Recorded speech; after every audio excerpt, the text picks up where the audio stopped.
భూముల బాగోతం ఒక్కొక్కటి బయటపడుతుంటే వాటి వెనక పెద్దలే గద్దలు అన్న నిజం వెలుగు చూస్తోంది. ప్రజాసేవ మరచి మంత్రివర్యులు స్వయం సేవలో బిజీగా మారుతున్నారని తేటతెల్లమవుతోంది. తమ మంత్రాంగంలో ఎక్కడ భూమి కనిపిస్తే అక్కడ మడత పెట్టేస్తున్న వ్యవహారం ఒకదాని వెంట ఒకటి. ఏమిటిది?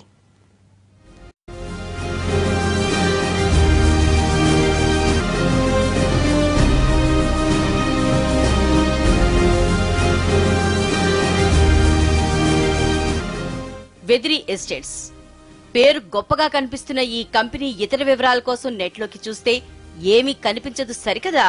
గూగుల్ తల్లి ఎక్కడిది డోల కంపెనీ అంటూ ఎదురు ప్రశ్నిస్తుంది. ఎందుకంటే అసలు ఈ కంపెనీ అంటూ ఉంటేగా ఫలానా అంటూ వివరాలు అందించడానికి. ప్రస్తుతం భూకుంభకోణంలో పీకలోతు మునిగిన ఓ ఏపీ మంత్రి గారి తీగలాగితే ఈ వెదిరి ఎస్టేట్స్ డొంక మొత్తం బయటపడింది. మియాపూర్ ఈ పేరు చెప్పగానే భూముల గోల్మాల్ గుర్తొస్తుంది. 100 ఎకరాల జాగీర్దారీ భూములను గోల్డ్ స్టోన్ ప్రసాద్ మాయం చేసిన విధానం ఎన్టీవీ ప్రతిరోజు కథనాల్ని అందిస్తూ వస్తోంది. ఈ వరుసలో మరో మంత్రి గారి భూభండారం వెలుగు చూసింది.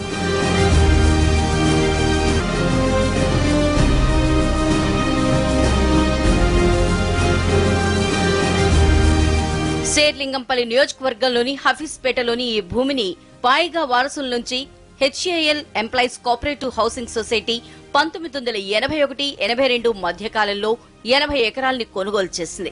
32 సేల్ డీడ్స్ ద్వారా హెచ్ఏఎల్ సొసైటీ ఈ భూమిని కొనుగోలు చేసింది. తర్వాత ఇది ప్రభుత్వ భూమి అంటూ అధికారులు తేల్చి చెప్పడంతో వివాదం కోర్టుకెక్కింది. సివిల్ కోర్టు, హైకోర్టు, సుప్రీంకోర్టు దాకా వెళ్లింది.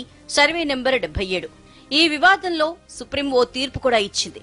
అయినా ఈ సర్వే నెంబర్లోని భూ వివాదం మాత్రం సద్దుమణగట్లేదు.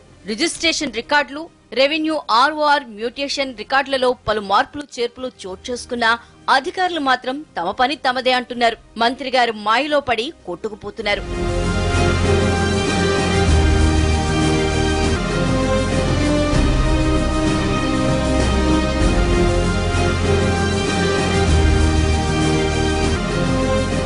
ఈ భూమిలో హెచ్ఏఎల్ సొసైటీ పాత్ర ఏంటి? వీళ్ళకి సర్వే నెంబర్లో కొనుగోలు చేసిన భూములపై యాజమాన్యపు హక్కులున్నాయా లేవా అన్న మాట అలా ఉంచితే సందట్లో సెడేమియాలా 2002లో తామే ఈ భూమికి యజమానులమంటూ పాయిగా కుటుంబం నుంచి కొన్నట్లు సదాశివరెడ్డి అనే వ్యక్తి సీన్లోకి ఎంటర్ అయిపోయారు. ఇంకే ఉంది, ఇందులోని 24 ఎకరాల 35 కుంటల భూమి వెదిరి ఎస్టేట్స్ అనే బడా రియల్ ఎస్టేట్ కంపెనీ వశం చేసుకుంది. మంత్రి గారి చలవతో 2005లో రిజిస్ట్రేషన్ ప్రక్రియ పూర్తి చేసుకుంది.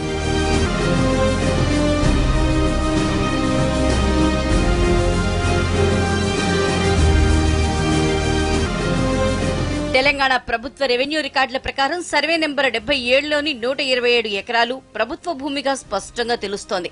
అయినా సరే మంత్రివర్యుల మాటలకు వీటికి కాళ్లు చేశాయి. ఈ భూమిలో కొంత మొత్తం వెదిరి ఎస్టేట్స్ కొనుగోలు చేసింది అంటూ అధికారులు దగ్గరుండి మరీ ఆర్ఓఆర్ రికార్డులలో మార్చేశారు. మొత్తం మీద శేర్లింగంపల్లి మండల రెవెన్యూ కార్యాలయంలోని హఫీజ్పేట గ్రామ పహానీలోకి కొనుగోలుదారులుగా వెదిరి ఎస్టేట్స్ అధికార హోదా సొంతం చేసుకుంది. అప్పటిదాకా సర్వే నెంబర్ 77 ప్రభుత్వ భూమిగా రికార్డులు చెప్తున్నా మంత్రి మాయలో పడి వాటి అడ్రస్ మార్చేశారు అధికారులు. 77/P ఖాతా నెంబర్ 514గా ఉన్న ఈ 24 ఎకరాల 35 గుంటల భూమిని సబ్ డివిజన్ చేశారు. మిగిలిన 102 ఎకరాల 36 గుంటల భూమిని సర్వే నెంబర్ 77/P1 ఖాతా నెంబర్ 1003 మాత్రం ప్రభుత్వ భూమిగానే రికార్డులలో ఉంచారు.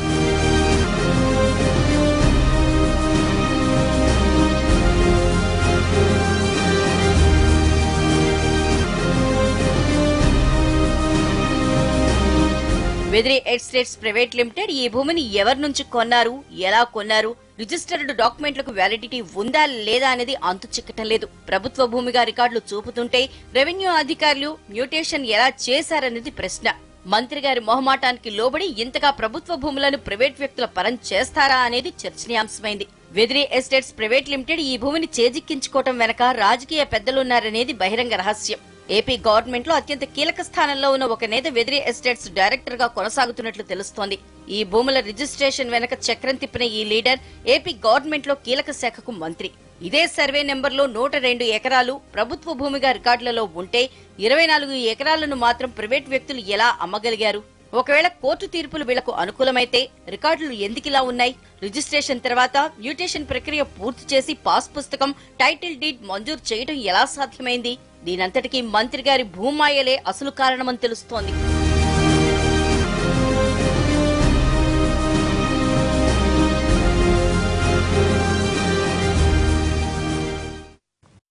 కోట్ల రూపాయల భూమిని వెదిరి ఎస్టేట్స్ కు ఎవరమ్మారు?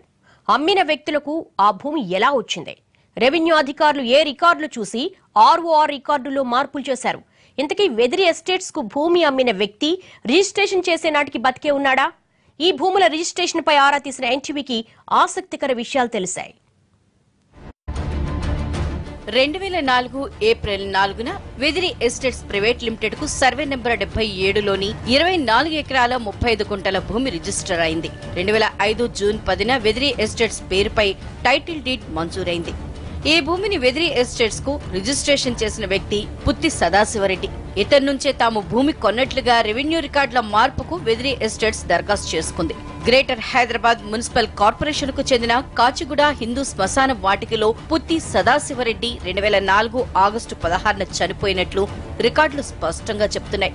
యశోద హాస్పిటల్లో పుత్తి సదాశివరెడ్డి చనిపోయాడని శ్మశాన వాటికలోని బుక్ నెంబర్ 2529 సీరియల్ నెంబర్ 032 శ్మశాన వాటిక రిజిస్ట్రేషన్ నెంబర్ 6234గా కాచిగూడ హిందూ శ్మశాన వాటికలో నమోదైంది. దీన్ని చనిపోయిన వ్యక్తి ఈ భూమిని రిజిస్టర్ చేశాడన్నది ఇట్టే తెలిసిపోతుంది. ఇందుకు రిజిస్టర్ తేదీ, పిఎస్ రెడ్డి చనిపోయిన తేదీల్ని చూస్తే స్పష్టమవుతుంది. పిఎస్ రెడ్డి డెత్ సర్టిఫికెట్ ను కూడా ఎన్టీవీ సంపాదించింది.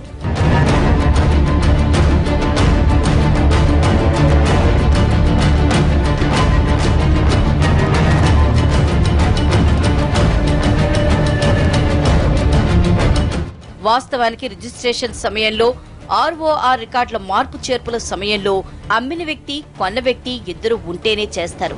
అలాంటిది పిఎస్ రెడ్డి స్థానంలో ఎవరొచ్చి రిజిస్టర్ చేశారు? మారు మనిషి వచ్చి రిజిస్ట్రేషన్ చేసినా అధికారులు చూసి చూడనట్లు ఎలా వదిలేశారు అన్నది అనుమానాస్పదంగా మారింది. ఇలా ఏడాపేడా రిజిస్ట్రేషన్లు జరగటం వల్లే ప్రభుత్వ భూములు ప్రైవేట్ పరమైపోతున్నాయి. ఇకనైనా హైదరాబాద్ చుట్టుపక్కల ప్రభుత్వ భూములపై సమగ్ర నివేదిక ఎంతైనా అవసరం. కోట్ల విలువ చేసే భూముల్ని అప్పరంగా కొట్టేసిన కబ్జారాయిలపై కఠినంగా వ్యవహరించినప్పుడే ప్రభుత్వ స్థలాలు అన్యక్రాంతం కాకుండా ఉంటాయనేది